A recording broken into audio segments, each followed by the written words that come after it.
This video was made possible by Farmers Market Singapore, an online butcher that is well known for high-quality meat products that are traceable, sustainable, and affordable. You may visit farmersmarket.com.sg and enter FoodieMommaPH in a discount box on checkout and get 15% off your first order.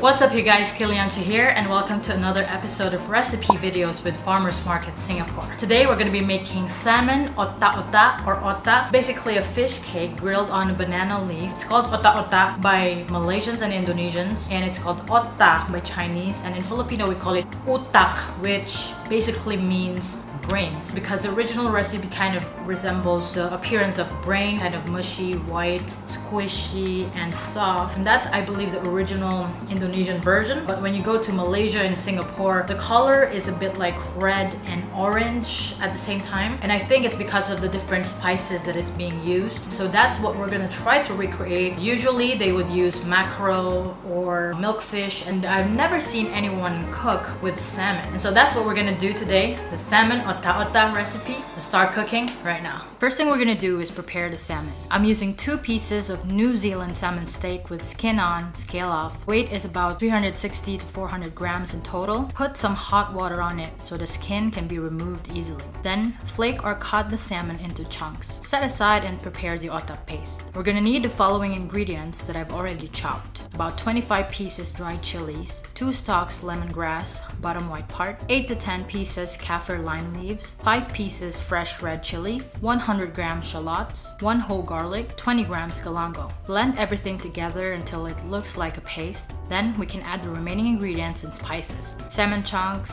15 grams belacan, 2 teaspoons turmeric, 1 teaspoon curry powder, 1 teaspoon brown sugar, salt, 2 egg whites, 1 teaspoon corn flour, 1 tablespoon rice flour, 150 ml coconut milk, and then blend. Cooking time. Dry the banana leaves so they can hold their shape better. Put 2 tablespoons of otak paste and fold the leaf like this. Secure each corner with a toothpick and grill each side on low heat for around 5 to 10 minutes depending on how thick the paste and banana leaf is. The traditional recipe uses charcoal. Some people bake them in the oven, but using the stove will do as well. The goal here is to let the aroma and flavor of the banana leaf be evident when you smell and taste the otak. This is my version of Salmon Otak Otak.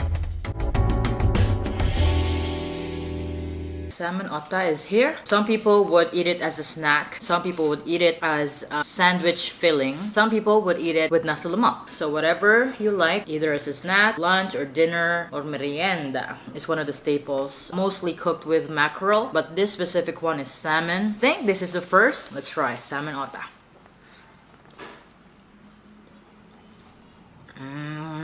On the first bite, I immediately tasted the richness of the coconut milk combined with the sweetness, spiciness, and hint of kind of lime flavor from the kaffir lime leaf that we put in there. And it was enclosed in the banana leaf while it's being cooked or grilled on the fire. You can really smell the aroma of the banana leaf. I love the combination of the fresh and dried red chilies in there. Really good. If you want to create this recipe, I'm gonna put the information in the description box below. And I'll see you on the next episode where we're gonna be making some beef rendang. See ya!